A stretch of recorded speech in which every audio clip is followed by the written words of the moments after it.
The really neat thing about conferences that have themes, like this conference here, is that you get the opportunity to see a number of remarkable speakers share with you how they interpret it.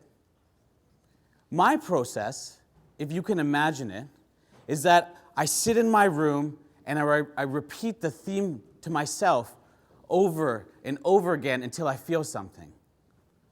Taking on the world. Taking on the world, man.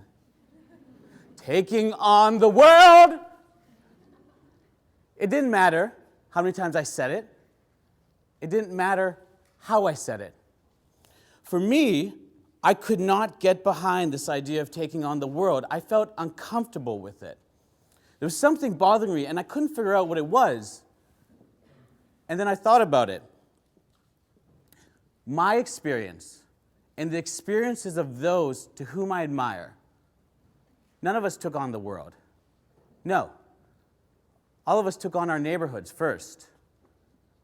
And that's what I want to talk to you about today. Because that's the big idea that I want to drive at. And so how we're going to start is I want to tell you a little bit about a lady whom I admire, a hero of mine. Her name is Jane Jacobs. This is a picture of her. Jane Jacobs was born in Pennsylvania.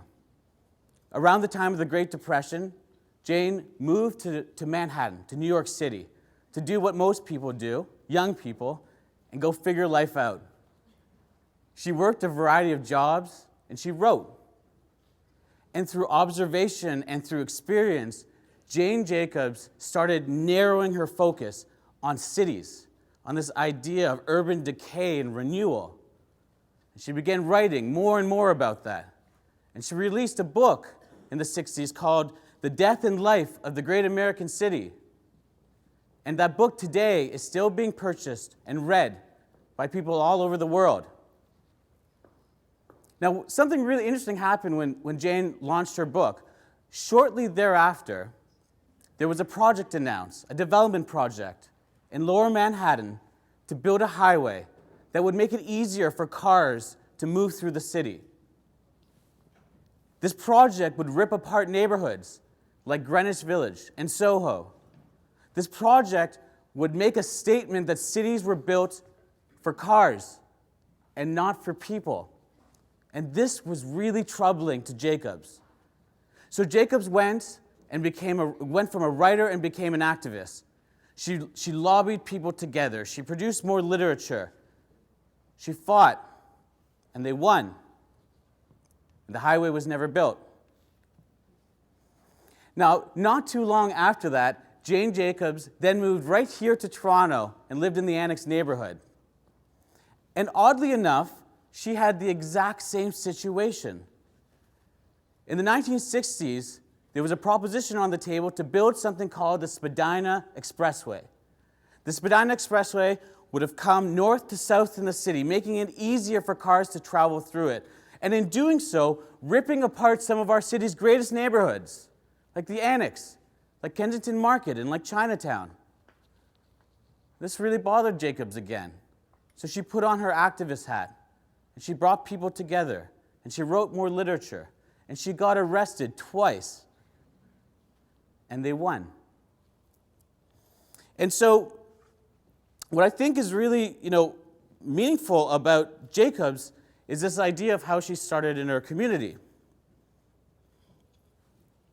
And really what I want to talk to you about today is how that's inspired me.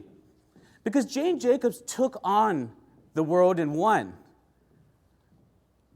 But it's so fascinating to think how her story started at home, in the local sphere.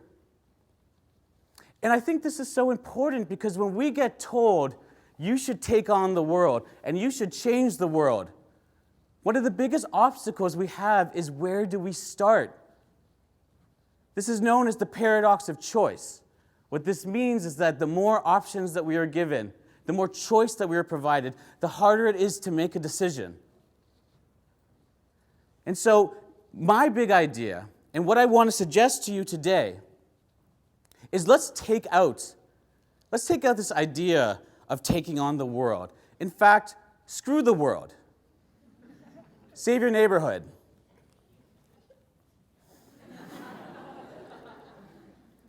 My apologies to the educators and parents in the audience. I understand this is somewhat crass language, but this is what I believe. And I want to tell you why I believe it. I'm going to ask you a question. How are you positioned to succeed in building schools in Africa if you haven't built them here first? There is a practicality to starting locally.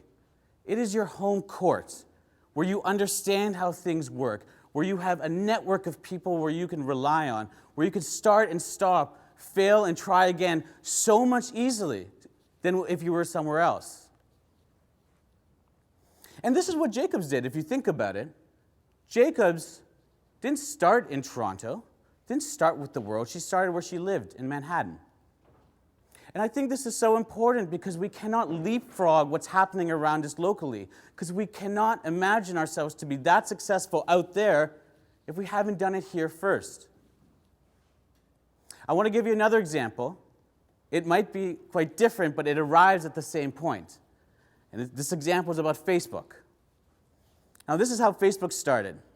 These college students were sitting in their dorm at Harvard University, and they said, we're going to launch this social network, but we're only going to make it available to people who attend Harvard University. And then, when we get traction and we've learned our lessons, we're going to expand to other Ivy League schools. And then, when they did that, they expanded to other schools, and other schools, and other schools. And today, Facebook has 1 billion users. Did Facebook take on the world and win? Absolutely. Did they start with the world? Not at all. And this is so important because, when we imagine, when we escape and think about all the other places in the world that we can help, we do so at the risk of missing what's right in front of us. So I think that, you need to screw the world, save your neighborhood, because your neighborhood needs you. The last few years, I've been working on a project called My City Lives, and for context, the work that I do revolves a lot around stories and cities and the people who inhabit them. So I've gotten an education on how cities work, and I've learned a lot. And one thing I want to share with you that I found really interesting, it was only in 2007 when more people started living in urban communities rather than rural. Now think about that. You are living at the time when the world officially went urban. It's pretty neat. And there are a tremendous amount of opportunities for you to uncover. But there's also a tremendous amount of challenges and questions. How are we going to provide more services to people? How are we going to transport them from A to B through roads and public transit and bicycle lanes? How are we going to retain the best of communities, like serendipity and that feeling of belonging? On the topic of serendipity, I want to share an anecdote with you. Last year, it was a cold January morning, and I was walking south along Sherbourne Ave with Toronto's former mayor, David Miller. And, we're walking together, and I notice as people are coming towards us, everyone acknowledges him. They smile, they give him eye contact, they wave, they say hello. And I thought this was kind of interesting, but, par for the course. This man used to be the mayor. But I started watching him. And I looked at him, and I noticed that David was inviting it. In every instance, he was the one initiating eye contact. He was acknowledging their existence. And this seemed peculiar to me because I said, I don't actually do that. I wonder why not. So I ran a little experiment. And that experiment involved me trying to look at people when they're walking by, trying to acknowledge that they existed, not stare at them in a very odd way. I'm sure that happened. But just acknowledging that they're there. And what I found was really depressing. I found no one really paid attention back to me. And this seemed really troubling to me because, we celebrate this idea that we live in our neighborhoods and we belong together and we live together. And we have all these experiences together, but all we want to do is pretend we don't exist. And you might think that this is a minor thing, but I assure you that this is a modern problem. Traditionally, and in non-urban communities, the idea of acknowledging one's existence when walking by is more common. In cities, we are losing this. We are deferring to talking to strangers online, but not when we're offline. And so I think that what this does for me is it leads me to give you a very simple call to action. You know, I said and I started that part of the problem with taking on the world is that where do we start? So I want to own what I said and give you something very easy to think about, something very actionable that you can do. You might have already guessed it. The next time you're in your neighborhood, the next time you're walking down your street, I want you to make eye contact with someone. I want you to acknowledge that they exist.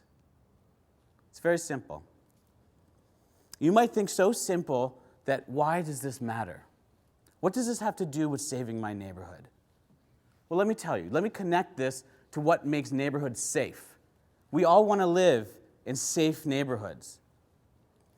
And obviously, to be a safe neighborhood is a product of a number of complex factors. But one of them, and one that I think is so important, is the element of trust. I trust the neighborhood I live in because I trust the people around it. I trust that they have my back when I need it. And do you know how trust forms? Trust doesn't just happen overnight. Trust is the product of a series of meaningless, very meaningless moments strung together. Meaningless moments like making eye contact with someone when you walk by. That's how you build trust. So the next time you're walking down your street and you see crazy old man Johnson, don't look at your phone. I want you to acknowledge him. And you'll know and you'll learn that you have things in common. I had a crazy old man Johnson on my street. I never paid attention to him. And one day that changed. And I began with a look. And I turned to a nod. And I turned to hello. And then last year we had him over for Christmas dinner. You know, when he was there, I said to him, I'm sorry. I'm sorry it took me so long to do this. And he said, don't worry about it. Because now we can take care of our community together.